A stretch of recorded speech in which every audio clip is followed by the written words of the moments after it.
ಮಾಜಿ ಶಾಸಕರು ಹೇಳಿರ್ತಕ್ಕಂಥ ಸುಳ್ಳನ್ನು ನಾನು ತಮ್ಮ ಮುಖಾಂತರವಾಗಿ ನಾನು ಪತ್ರಿಕಾಗೋಷ್ಠಿ ನಡೆಸಿ ದಾಖಲೆ ಸಮೇತ ಅವುಗಳನ್ನು ನಾನು ಬಹಿರಂಗಪಡಿಸಿದ್ದೆ. ಸನ್ಮಾನ್ಯ ಮಾಜಿ ಶಾಸಕರು ನಿಖರವಾಗಿ ನಾನು ಮಾಡಿರ್ತಕ್ಕಂಥ ಏನು ಪತ್ರಿಕಾಗೋಷ್ಠಿ ಇತ್ತು, ಆ ಪತ್ರಿಕಾಗೋಷ್ಠಿಯಲ್ಲಿ ಏನಾದರೂ ಲೋಪಗಳಿದ್ದರೆ ಅಥವಾ ನಾನು ಹೇಳಿರ್ತಕ್ಕಂಥ ವಿಷಯಗಳು ಸುಳ್ಳಿನಿಂದ ಕೂಡಿದ್ರೆ, ತಪ್ಪಾಗಿದ್ದರೆ ಅದನ್ನು ಅವರೇ ನೇರವಾಗಿ ಸರಿಪಡಿಸಬಹುದಾಗಿತ್ತು. ಆದರೆ ಅದನ್ನು ಮಾಡದೇನೆ ಯಾರೋ ಇಬ್ಬರು ಅಪ್ರಸ್ತುತ ವ್ಯಕ್ತಿಗಳನ್ನು ಹಚ್ಚಿ ನಿನ್ನೆ ಒಂದು ವ್ಯಕ್ತಿಗತವಾಗಿ ನಾವು ಮಾಡಿರ್ತಕ್ಕಂಥ ಪತ್ರಿಕಾಗೋಷ್ಠಿಯನ್ನು ಮಾಜಿ ಶಾಸಕರ ತೇಜೋವಧೆ ಮಾಡ್ತಾರ ಅಂತ ಹೇಳಿ ಬಿಂಬಿಸಿ ಏನೋ ಆಕ್ರೋಶಭರಿತರಾಗಿ ನಿನ್ನೆ ಇಬ್ಬರನ್ನ ಅವರ ಪಕ್ಷದ ಇಬ್ಬರು ಕಾರ್ಯಕರ್ತರನ್ನು ಬಿಟ್ಟು ಪತ್ರಿಕಾಗೋಷ್ಠಿ ನಡೆಸಿದ್ದಾರೆ. ಆ ವಿಚಾರವಾಗಿ ನಾನು ತಮ್ಮ ಮುಖಾಂತರವಾಗಿ ಕೆಲವು ವಿಷಯಗಳನ್ನು ನಾನು ಪ್ರಸ್ತುತಪಡಿಸ್ತಾ ಇದ್ದೇನೆ. ಮೊದಲನೇದಾಗಿ, ಪ್ರಜಾಪ್ರಭುತ್ವ ವ್ಯವಸ್ಥೆಯಲ್ಲಿ ಯಾರೂ ಕೂಡ ಪ್ರಶ್ನಾತೀತರಲ್ಲ. ಸನ್ಮಾನ್ಯ ಮಾಜಿ ಶಾಸಕರು ಪ್ರಶ್ನಾತೀತರಲ್ಲ, ಯಾರೂ ಕೂಡ ಪ್ರಶ್ನಾತೀತರಲ್ಲ. ಪ್ರಶ್ನೆ ಮಾಡುವುದೇ ಪ್ರಜಾಪ್ರಭುತ್ವದ ಜೀವಾಳ. ಪ್ರಜಾಪ್ರಭುತ್ವವನ್ನು ಜೀವಂತವಾಗಿಡ್ಬೇಕಂತ ಹೇಳಿದರೆ ಅದನ್ನು ಪ್ರಶ್ನೆ ಮಾಡಬೇಕು. ಬರೀ ವಿರೋಧ ಪಕ್ಷ ಮಾತ್ರ ಪ್ರಶ್ನೆ ಮಾಡಬಾರ್ದು. ಪ್ರತಿಯೊಬ್ಬ ನಾಗರಿಕನು ಕೂಡ ಭಾರತದ ಸಂವಿಧಾನ ಹಕ್ಕನ್ನು ಕೊಟ್ಟಿದೆ, ಪ್ರಶ್ನೆ ಮಾಡುವಂಥ ಹಕ್ಕನ್ನು. ಯಾರಾದರೂ ಪ್ರಶ್ನೆಗಳಿಂದ ನಾವು ಪ್ರಶ್ನೆ ಕೇಳಿದರೆ ಅದೇನೋ ತೇಜೋವಧೆ ಆಗುತ್ತೆ ಅಂತ ಹೇಳಿ ಬಿಂಬಿಸೋದಾದರೆ ಅವರು ಸಾರ್ವಜನಿಕ ಜೀವನದಲ್ಲಿ ಇರೋದಕ್ಕೆ ನನ್ನ ಪ್ರಕಾರವಾಗಿ ಅರ್ಹರಲ್ಲ. ಸನ್ಮಾನ್ಯ ಮಾಜಿ ಶಾಸಕರು ಕೂಡ ಅದಕ್ಕೆ ಹೊರತಾಗಿಲ್ಲ. ಇದೇ BJPಯವರು ದಿವಂಗತ ಪ್ರಧಾನಮಂತ್ರಿ ನೆಹರೂರವರನ್ನು ಇವತ್ತಿನವರೆಗೂ, ಅವರ ಸತ್ತ ನಂತರ 62 ವರ್ಷದ ನಂತರವೂ ಕೂಡ ಅವರನ್ನು ಉದ್ದೇಶಿಸಿ ಅಪಪ್ರಚಾರ ಮಾಡೋದನ್ನು ತಾವೆಲ್ಲ ನೋಡಿದ್ದೀರಿ. ಇಂದಿರಾ ಗಾಂಧಿಯವರ ಬಗ್ಗೆ ಅಪಪ್ರಚಾರ ಮಾಡೋದನ್ನು ತಾವೆಲ್ಲ ನೋಡಿದ್ದೀರಿ. ನಾವು ಅವರು ಕೊಟ್ಟಿರ್ತಕ್ಕಂಥ ಹೇಳಿಕೆ ಅದು ಜನರ ದಿಕ್ಕು ತಪ್ಪಿಸ್ತಕ್ಕಂಥ ಹೇಳಿಕೆ ಅಂತ ಹೇಳಿ ನಾವು ಪತ್ರಿಕಾಗೋಷ್ಠಿ ನಡೆಸಿ ಅದನ್ನು ಪ್ರಶ್ನೆ ಮಾಡಿದ್ರೆ ಅದನ್ನು ಇವರು ತೇಜೋವಧೆ ಅಂತಕ್ಕಂಥ ರೀತಿಯೊಳಗೆ ಬಿಂಬಿಸೋದು ನಿಜಕ್ಕೂ ಕೂಡ ಭಾಳ ಅಪ್ರಸ್ತುತ ಮತ್ತು ಅದು ಒಂದು ಹಾಸ್ಯಾಸ್ಪದವಾಗಿರ್ತಕ್ಕಂಥ ಸಂಗತಿ ಅನ್ನೋದನ್ನು ನಾನು ಈ ಸಂದರ್ಭದಲ್ಲಿ ಹೇಳಲಿಕ್ಕೆ ಬಯಸ್ತೇನೆ. ಮಾಜಿ ಶಾಸಕರು ಅವರೇನು ಸಂವಿಧಾನಕ್ಕಿಂತ ದೊಡ್ಡವರ? ಪ್ರಜಾಪ್ರಭುತ್ವ ವ್ಯವಸ್ಥೆಯಲ್ಲಿ ಪ್ರಶ್ನೆ ಮಾಡಿದಾಗ ಅದಕ್ಕೆ ನೇರವಾಗಿ ಅವರು ಉತ್ತರ ಕೊಡ್ಬೋದಾಗಿತ್ತು. ಯಾರನ್ನೋ ಹಚ್ಚಿ ಏನು ಪ್ರೆಸ್ ಮೀಟ್ ಮಾಡಿಸುವಂಥದ್ದು, ಒಂದು ರೀತಿ ಧಮಕಿ ಕೊಡೋ ರೀತಿಯಲ್ಲಿ ಪ್ರೆಸ್ ಮೀಟ್ ಮಾಡಿಸ್ತಕ್ಕಂಥದ್ದು, ಅದು ಒಬ್ಬ ಯಾವುದೇ ಜನನಾಯಕನಿಗೆ, ಪ್ರಜಾಪ್ರತಿನಿಧಿಗೆ ಅದು ಶೋಭೆ ತರ್ತಕ್ಕಂಥ ಸಂಗತಿ ಅಲ್ಲ.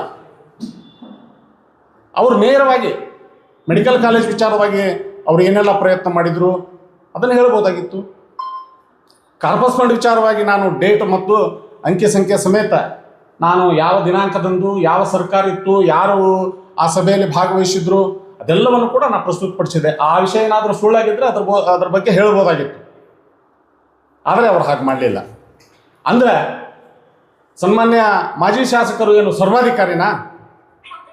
ಸರ್ವಾಧಿಕಾರತ್ವ ಏನು ಪ್ರಜಾಪ್ರಭುತ್ವ ವ್ಯವಸ್ಥೆಯಲ್ಲಿ ಇದ್ದಾರಾ ಅಥವಾ ಸರ್ವಾಧಿಕಾರಿ ಆಗಬೇಕು ಅಂತ ಹೇಳಿ ಪ್ರಯತ್ನ ಪಡ್ತಾ ಇದ್ದಾರೆ?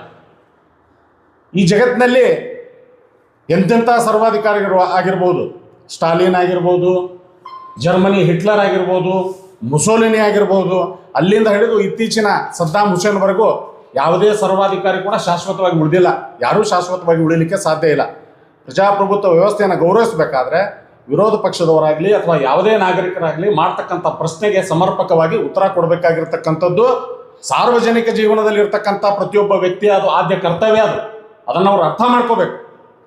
ಇನ್ನು ಏನು ಈ ಪತ್ರಿಕಾ ಹೇಳಿಕೆ ನಡೆಸಿದ್ರಲ್ಲ ಮಹಾನುಭಾವರು, ಅವರು ನನ್ನ ಹಿನ್ನೆಲೆಯನ್ನು ಪ್ರಶ್ನಿಸಿದ್ದಾರೆ. ಚಂದ್ರಶೇಖರ್ ರಾಠೋಡ್ ಅವರು ತಮ್ಮ ಹಿನ್ನೆಲೆಯನ್ನು ಅರ್ಥ ಮಾಡ್ಕೋಬೇಕು ಅಂತ ಹೇಳಿ. ನನ್ನ ಹಿನ್ನೆಲೆ ವಿದ್ಯಾರ್ಥಿ ಚಳವಳಿಯ ಹಿನ್ನೆಲೆ. ಸುಮಾರು 1993ರಿಂದ ನಾನು ವಿದ್ಯಾರ್ಥಿ ಚಳವಳಿಯಲ್ಲಿ NSYನ ಅಧ್ಯಕ್ಷನಾಗಿ, ಜಿಲ್ಲಾ ಅಧ್ಯಕ್ಷನಾಗಿ ವಿದ್ಯಾರ್ಥಿಗಳ ಹೋರಾಟವನ್ನು ಮಾಡಿಕೊಂಡು ಮುಂದೆ ಜಿಲ್ಲಾ ಯುವ ಕಾಂಗ್ರೆಸ್ ಅಧ್ಯಕ್ಷನಾಗಿ ನಾನು ಈ ಪಕ್ಷದಲ್ಲಿ ಬೆಳ್ಕೊಂಡು ಬಂದಿದ್ದೇನೆ. ಆಮೇಲೆ ಅವರು ಇನ್ನೊಂದು ವಿಷಯ ಪ್ರಸ್ತಾಪ ಮಾಡಿದ್ರು. ಅವರು ಗುರು ಪರಂಪರೆಯನ್ನು ಅರ್ಥ ಮಾಡ್ಕೋಬೇಕು. CV ಕೋಟಿಯವರು ಅವ್ರ ಗುರುಗಳಾಗಿದ್ದರು, ಅವ್ರಿಗೆ ಅನ್ಯಾಯ ಆದಾಗ ಇವರು ಹೊರಗೆ ಬರಬೇಕಾಗಿತ್ತು, ಅವರು ಅಭಿಪ್ರಾಯ ವ್ಯಕ್ತಪಡಿಸಿದ್ದಾರೆ. CV ಕೋಟಿಯವರು ನಮ್ಮ ಗುರುಗಳಾಗಿದ್ದರು ನಿಜ. ಅವರು ಈ ಭಾರತದ ಪ್ರಜಾಪ್ರಭುತ್ವ ವ್ಯವಸ್ಥೆ, ಜಾತ್ಯತೀತತೆ ಅಷ್ಟೇ ಅಲ್ಲ, ಈ RSS ಮತ್ತು ಈ ಕೋಮುವಾದಿ ಸಂಘಟನೆಗಳು ಯಾವ ರೀತಿಯಾಗಿ ಸಮಾಜದಲ್ಲಿ ವಿಷಬೀಜವನ್ನು, ಧರ್ಮಾಧಾರಿತ ರಾಜಕಾರಣ ಮಾಡ್ತವೆ, ಯಾವ ರೀತಿಯಾಗಿ ಸಮಾಜದಲ್ಲಿ ವಿಷಬೀಜವನ್ನು ಬಿತ್ತವೆ ಅಂತಕ್ಕಂಥದ್ದನ್ನು ನಮಗೆ ಬೋಧನೆ ಮಾಡಿದ್ದೆ ಸನ್ಮಾನ್ಯ CV ಕೋಟಿಯವರು. ಇವತ್ತಿಗೂ ಕೂಡ ಅವರೇನು ಕೋಟಿಯವರು ನಮಗೆ ಬೋಧನೆ ಮಾಡಿದ್ರಲ್ಲ, ಕಾಂಗ್ರೆಸ್ ಮಾತ್ರ ಈ ದೇಶದಲ್ಲಿ ಅಖಂಡತೆ, ಐಕ್ಯತೆಯನ್ನು ತರಲಿಕ್ಕೆ ಸಾಧ್ಯ, ಎಲ್ಲ ಸಮಾಜದವರಿಗೆ ನ್ಯಾಯ ಕೊಡಲಿಕ್ಕೆ ಸಾಧ್ಯ ಅಂತ ಹೇಳಿ ಏನು ಅವರು ಬೋಧನೆ ಮಾಡಿದ್ರಲ್ಲ ಕಾಂಗ್ರೆಸ್ ಪಕ್ಷದ ಬಗ್ಗೆ, ಅದೇ ಬೋಧನೆಯಲ್ಲೇ ನಾವು ಇವತ್ತಿಗೂ ಕೂಡ ನಾವು ಮುಂದುವರೆದಿದ್ದೇವೆ. ಅವರು ತಮ್ಮ ಸಿದ್ಧಾಂತದಿಂದ ವಿಮುಖರಾಗಿರ್ಬೋದು, ಆದರೆ ಅವರು ಹಾಕಿಕೊಟ್ಟಂಥ ದಾರಿಯಲ್ಲಿ ನಾವು ಕೂಡ ಇವತ್ತಿಗೂ ಅದೇ ಪಕ್ಷದಲ್ಲಿ ಏನೇ ವ್ಯತ್ಯಾಸಗಳಾದರೂ ಕೂಡ ಅದನ್ನೆಲ್ಲವನ್ನು ಸಹಿಸಿಕೊಂಡು ನಾವು ಅದೇ ಪಕ್ಷದಲ್ಲಿ ಮುಂದುವರೆದಿದ್ದೇವೆ. ಇದನ್ನು ನನಗೆ ಪ್ರಶ್ನೆ ಮಾಡ್ತಕ್ಕಂಥ ಮುತ್ತಣ್ಣ ಬೆಣ್ಣೂರು ಅರ್ಥ ಮಾಡ್ಕೋಬೇಕು. ಗುರು ಪರಂಪರೆ ಬಗ್ಗೆನೂ ನನಗೆ ಗೊತ್ತು, ನಿಷ್ಠೆ, ನಿಯತ್ತು, ಪಕ್ಷದ ಸಿದ್ಧಾಂತ ಇವೆಲ್ಲವನ್ನು ಕೂಡ ಅಳವಡಿಸಿಕೊಂಡಿದ್ದಕ್ಕೆ ನಾವು ಏನೇ ಸಮಸ್ಯೆಗಳಾದರೂ ಕೂಡ ನಮ್ಮ ಪಕ್ಷವನ್ನು ಇವತ್ತಿಗೂ ಕೂಡ ನಾವು ಬಿಟ್ಟುಕೊಟ್ಟಿಲ್ಲ, ಮುಂದೆ ಕೂಡ ಬಿಟ್ಕೊಡೋದಿಲ್ಲ. ಆಮೇಲೆ ಮೊನ್ನೆ ನಾನು ಸಹಜವಾಗಿ ನನಗೆ ನೋವಾದಾಗ ನಾನು ಸೋಷಿಯಲ್ ಮೀಡಿಯಾದಲ್ಲಿ ಒಂದು ವಿಚಾರವನ್ನು ಹಂಚಿಕೊಂಡಾಗ ನಮ್ಮ ಪಕ್ಷದ ಹಿರಿಯರು, ಸನ್ಮಾನ್ಯ ಮಾಜಿ ನಮ್ಮ ಪಕ್ಷದ ಜಿಲ್ಲಾ ಉಸ್ತುವಾರಿ ಮಂತ್ರಿಗಳಾಗಿರ್ತಕ್ಕಂಥ ಸನ್ಮಾನ್ಯ ತಿಮ್ಮಾಪುರ ಸಾಹೇಬರು, ನಮ್ಮ BTDನ ನೂತನ ಅಧ್ಯಕ್ಷರಾಗಿರ್ತಕ್ಕಂಥ ಪ್ರಕಾಶ್ ತಬ್ಶೆಟ್ಟಿ ಅವರು, ನಮ್ಮ ಹಿರಿಯರಾದ ಮತ್ತು ಜಿಲ್ಲಾ ಕಾಂಗ್ರೆಸ್ ಅಧ್ಯಕ್ಷರಾದ ನಂಜನಮಠ ಸಾಹೇಬರು ನಮ್ಮ ಮನೆಗೆ ಬಂದು ನನಗೆ ಸಮಾಧಾನ ಪಡಿಸಿದರು. ಸಹಜ, ನಮ್ಮ ಪಕ್ಷದ ಹಿರಿಯರು ಬಂದು ಆಯಿತು ಏನೋ ಆಗಿರ್ತವೆ ವ್ಯತ್ಯಾಸಗಳು, ಅದನ್ನು ಮುಂದೆ ಸರಿಪಡಿಸ್ತೀವಿ ಅಂತಕ್ಕಂಥ ಭರವಸೆಯನ್ನು ಕೊಟ್ಟರು. ಆ ಭರವಸೆ ಪ್ರಕಾರ ಹಿರಿಯರ ಮಾತಿಗೆ ಮನ್ನಣೆಯನ್ನು ಕೊಟ್ಟು ನಾವು ಪಕ್ಷದಲ್ಲಿ ಮುಂದುವರೆದಿದ್ದೇವೆ. ಯಾವ ರೀತಿಯಾಗಿ ಅವ್ರನ್ನ ರಂಭಿಸಿದ್ರು, ಸಮಾಧಾನ ಪಡಿಸಿದ್ರು ಅಂಥೇಳಿ ಮುತ್ತಣ್ಣ ಬೆಣ್ಣೂರು ಅಂತ ವ್ಯಕ್ತಿ ನನಗೆ ಪ್ರಶ್ನೆ ಮಾಡ್ತಕ್ಕಂಥದ್ದು ನೈತಿಕತೆ ಅಲ್ಲ. ಅವತ್ತಲ್ಲಿ ಕೂತ್ಕೊಂಡು ಏನು ಭಾಳ ವೀರಾವೇಶದಿಂದ ಮಾತಾಡಿರ್ತಕ್ಕಂಥ ಇಬ್ಬರು ಇದ್ದಾರಲ್ಲ ಅವರು, ಮುತ್ತಣ್ಣ ಬೆಣ್ಣೂರು ಮತ್ತು ಶಿವಾನಂದ ಟವಳಿ, ಭಾಳ ಎಚ್ಚರಿಕೆಯಿಂದ ಇನ್ನೊಬ್ಬರ ಬಗ್ಗೆ ಮಾತಾಡಬೇಕಾದ್ರೆ ಭಾಳ ಎಚ್ಚರಿಕೆಯಿಂದ ಮಾತಾಡಬೇಕು. ಇನ್ನೊಬ್ಬರ ಹಿನ್ನೆಲೆ ಪ್ರಶ್ನೆ ಮಾಡೋಕ್ಕಿಂತ ಮುಂಚಿತವಾಗಿ ನಿಮ್ಮ ಹಿನ್ನೆಲೆ ಏನು ಅನ್ನೋದನ್ನು ಅರ್ಥ ಮಾಡ್ಕೊಂಡು ಮಾತಾಡಬೇಕು. ಮುತ್ತಣ್ಣ ಬೆಣ್ಣೂರು ಸುಮಾರು 30 ವರ್ಷಗಳಿಂದ 32 ವರ್ಷದ ಹಿಂದೆ ಕನ್ನಡಮ್ಮ ಪತ್ರಿಕೆಯ ವರದಿಗಾರನ ಹಿಡಿದು ದಲಿತ ಪ್ಯಾಂಥರ್ ಪೇಪರ್ ಮಾಡಿ ಶಾರದಾ ಲಾಜಿನ ರೂಮ್ ನಂಬರ್ 32, ರೂಮ್ ನಂಬರ್ 8 ಹಿಡಿದು ಇಲ್ಲಿಯವರೆಗೂ ಅನೇಕ ವಿಚಾರಗಳು ನನಗೆ ಗೊತ್ತು. ನಾನೇನಾದರೂ ಅಕಸ್ಮಾತ್ತಾಗಿ ಶಿವಾನಂದ ಟವಳಿ ಬಗ್ಗೆ ಅಥವಾ ಮುತ್ತಣ್ಣ ಬೆಣ್ಣೂರು ವೈಯಕ್ತಿಕ ವಿಚಾರವನ್ನು ನಾನು ಪ್ರಸ್ತಾಪ ಮಾಡಿದ್ರೆ ಸಾರ್ವಜನಿಕವಾಗಿ ಇವರು ಮುಖ ಎತ್ಕೊಂಡು ತಿರುಗಾಡಕ್ಕೂ ಕೂಡ ಇವರಿಗೆ ಸಂಕೋಚ ಪಡುವಂಥ ಪರಿಸ್ಥಿತಿ ಬರ್ತದೆ. ರಾಜಕಾರಣದಲ್ಲಿ ಆರೋಗ್ಯಪೂರ್ಣ ಚರ್ಚೆಗಳಾಗಲಿ, ಆರೋಗ್ಯಪೂರ್ಣ ಟೀಕೆಗಳಾಗಲಿ, ಆ ಟೀಕೆಗೆ ಸಮರ್ಪಕವಾಗಿ ಉತ್ತರ ಕೊಡ್ತಕ್ಕಂಥ ವ್ಯವಸ್ಥೆ ಇರಬೇಕು. ವೈಯಕ್ತಿಕವಾಗಿ ಯಾರೇ ಆಗಲಿ, ರಮೇಶ್ ಬದ್ನೂರ್ ಬಗ್ಗೆ ಆಗಲಿ, ನನ್ನ ಬಗ್ಗೆ ಆಗಲಿ, ಇನ್ನೊಬ್ಬರ ಬಗ್ಗೆ ಆಗಲಿ ವೈಯಕ್ತಿಕವಾಗಿ ಮಾತಾಡೋದಾಗಲಿ ಅಥವಾ ಬೆದರಿಕೆ ಹೊಡ್ತಕ್ಕಂಥ ಏನು ರಾಜಕಾರಣ ಇದೆ ಇದನ್ನು ಇವತ್ತೇ ಕೈ ಬಿಡಬೇಕು. ಈ ರೀತಿಯಾಗಿ ವೈಯಕ್ತಿಕವಾಗಿ ನಾನೇನಾದರೂ ಮಾತಾಡೋಕ್ಕೆ ಸ್ಟಾರ್ಟ್ ಮಾಡಿಬಿಟ್ರೆ ಅದು ಭಾಳ ದೀರ್ಘ ಎಂಡ್ಲೆಸ್ ಆಗುತ್ತೆ ಅಂತಕ್ಕಂಥ ಮಾತನ್ನು ಕೂಡ ನಾನು ಈ ಸಂದರ್ಭದಲ್ಲಿ ಹೇಳಿಕ್ಕೆ ಬಯಸ್ತೀನಿ. ಮುತ್ತಣ್ಣ ಬೆಣ್ಣೂರು ತಿಳ್ಕೊಬೇಕು, ತನ್ನ ಹಿನ್ನೆಲೆ ತಿಳ್ಕೊಬೇಕು. ಮುತ್ತಣ್ಣ ಬೆಣ್ಣೂರು ಯಾವ ರೀತಿಯಾಗಿ ಒಂದು ಸಮುದಾಯದ ಹೋರಾಟ ಮಾಡ್ತಿದ್ದ, ಅವ್ರ ಬಗ್ಗೆ ನನಗೆ ವೈಯಕ್ತಿಕವಾಗಿ ಭಾಳ ಒಳ್ಳೆಯ ಅಭಿಪ್ರಾಯ ಇದೆ. ಮುತ್ತಣ್ಣ ಬೆಣ್ಣೂರಿನ ಬಗ್ಗೆ ನಾನು ಕೂಡ ಅನೇಕ ಸಂದರ್ಭದಲ್ಲಿ ಮುತ್ತಣ್ಣ ಬೆಣ್ಣೂರು ನಾವೆಲ್ಲ ಜೊತೆಯಾಗಿದ್ದವರು, ಒಬ್ರಿಗೊಬ್ರು ಕಷ್ಟದ ಸಮಯದಲ್ಲಿ ಒಬ್ರಿಗೊಬ್ರು ಸಹಾಯ ಮಾಡಿದಂಥವ್ರು. ಅಂಥ ವಿಚಾರಗಳನ್ನು ಇವತ್ತು ಸಾರ್ವಜನಿಕ ಜೀವನದಲ್ಲಿ ಅವಶ್ಯಕತೆ ಇದ್ದರೆ ಬೇಕಾದ್ರೆ ನೀನು ತೆಗಿ, ನಾನು ತೆಗಿತೀನಿ, ನೋಡೋಣ ಅದು ಎಲ್ಲಿವರೆಗೆ ಹೋಗುತ್ತೆ ಅಂತ ಹೇಳಿ. ರಾಜಕಾರಣದಲ್ಲಿ ನಿಖರವಾಗಿ ಏನು ಪ್ರಶ್ನೆ ಕೇಳಿದ್ದೇವೆ, ನಾವು ಯಾವ ವಿಚಾರವಾಗಿ ನಾವು ಪತ್ರಿಕಾಗೋಷ್ಠಿಯನ್ನು ನಡೆಸಿದ್ದೇವೆ ಆ ವಿಚಾರಕ್ಕೆ ಮಾತ್ರ ತಾವು ಉತ್ತರ ಕೊಟ್ಟರೆ ಸ್ವಾಗತ. ನಾವು ಕೂಡ ಅದರಲ್ಲಿ ಏನಾದರೂ ಲೋಪಗಳಾಗಿದ್ದರೆ ನಾವು ಹೇಳ್ತೀವಿ. ಅದನ್ನು ಬಿಟ್ಟು ವ್ಯಕ್ತಿಗತವಾಗಿ ಧಮಕಿ ಕೊಡೋ ರೀತಿಯಲ್ಲಿ ನೀವು ಈ ರೀತಿ ಪತ್ರಿಕಾಗೋಷ್ಠಿ ಯಾರನ್ನು ಮೆಚ್ಚಿಸ್ಲಿಕ್ಕೆ ಮಾಡ್ತಾ ಇದ್ದೀರಿ ನೀವು? ಮುತ್ತಣ್ಣ ಬೆಣ್ಣೂರು ಮತ್ತು ಶಿವಾನಂದ ಟವಳಿ ದಯವಿಟ್ಟು ಅರ್ಥ ಮಾಡ್ಕೊಳ್ರಿ, ನಿಮ್ಮ ಸಿದ್ಧಾಂತ ಏನು? ನೀವು ಯಾವ ಸಿದ್ಧಾಂತದ ಅಡಿಯಲ್ಲಿ ಹೋಗಿ ನಿಮ್ಮನ್ನು ನೀವು ಮಾರಾಟ ಮಾಡಿಕೊಂಡಿದ್ದೀರಿ? ಬಾಬಾ ಸಾಹೇಬ್ ಅಂಬೇಡ್ಕರ್ ಅವರ ಹೆಸರನ್ನು ಹೇಳಿಕೊಂಡು ಬಾಬಾ ಸಾಹೇಬ್ ಅಂಬೇಡ್ಕರ್ ಅವರ ಸಿದ್ಧಾಂತ ಯಾವುದು? ಅವರ ವಿಚಾರಧಾರೆಗಳಿಗೆ ತದ್ವಿರುದ್ಧವಾಗಿರ್ತಕ್ಕಂಥ ಕೋಮುವಾದಿ ಸಿದ್ಧಾಂತದ ಜೊತೆಗೆ ಹೋಗಿ ನಿಮ್ಮ ಸ್ವಾಭಿಮಾನವನ್ನು ಮಾಡಿಕೊಂಡು ನೀವು ಅಲ್ಲಿದ್ದದ್ದು ಆಶೆ ಆಮಿಷಗಳಿಗೆ. ನಾನಲ್ಲ, ನನ್ನ 33 ವರ್ಷದ ನನ್ನ ವಿದ್ಯಾರ್ಥಿ ದಶೆಯಿಂದ ಇಲ್ಲಿವರೆಗೆ ನಮ್ಮ ಜೀವನ ಏನಿದೆ ಒಂದು ತೆರೆದ ಪುಸ್ತಕ ಇದ್ದಂತೆ. ನಾವು ಸಾರ್ವಜನಿಕವಾಗಿ ಯಾವ ರೀತಿಯಾಗಿ ಬದುಕಿದ್ದೇವೆ, ಯಾವ ರೀತಿಯಾಗಿ ಪಕ್ಷದ ವಿಚಾರದಲ್ಲಿ ನಾವು ನಿಷ್ಠೆಯಿಂದ ಕೆಲಸ ಮಾಡ್ತೀವಿ ಅಂತಕ್ಕಂಥದ್ದು ಅದು ಬಹಿರಂಗವಾಗಿರ್ತಕ್ಕಂಥ ಸತ್ಯ. ನಾವು ಯಾರಿಗೂ ಹೋಗಿ ಇಲ್ಲಿವರೆಗೂ ನನ್ನ ಚರಿತ್ರೆ ನೀವು ಪ್ರಶ್ನೆ ಮಾಡಿದ್ದೀರಲ್ಲ, ಇಲ್ಲಿವರೆಗೂ ನನ್ನ ಜೀವಮಾನದಲ್ಲಿ ನಾನು ಯಾರ ಮೇಲೂ ಕೂಡ ಇವತ್ತಿನವರೆಗೂ ಒಂದು ಅಟ್ರಾಸಿಟಿ ಕೇಸ್ ಹಾಕಿಲ್ಲ.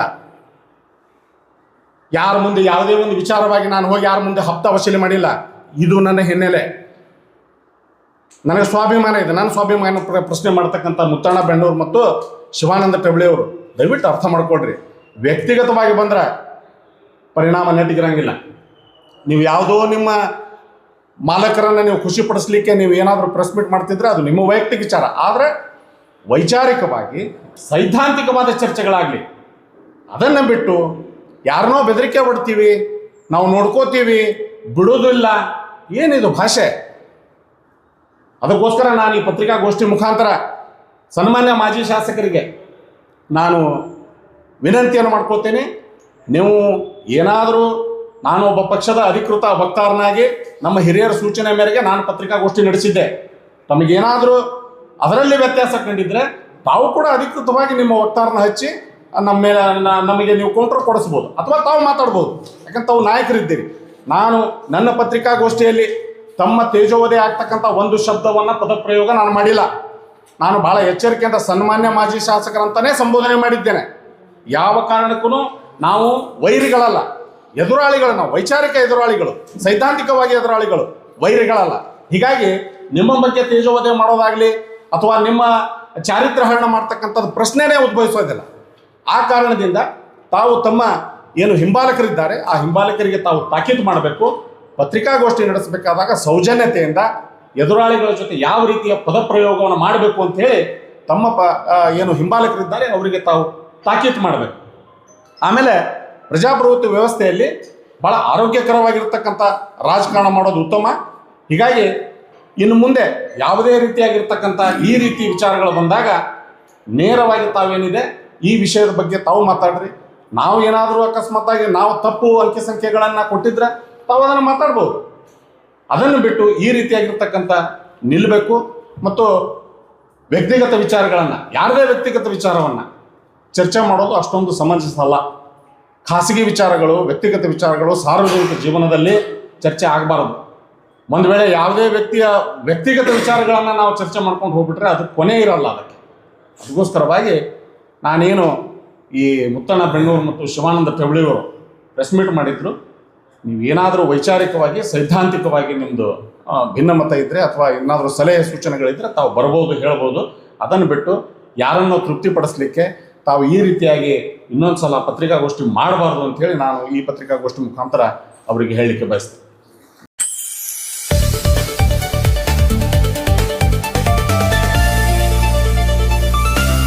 ಪರ್ವಾ ನ್ಯೂಸ್ ಕನ್ನಡ, ಇದು ನಿಮ್ಮ ವಾಹಿನಿ.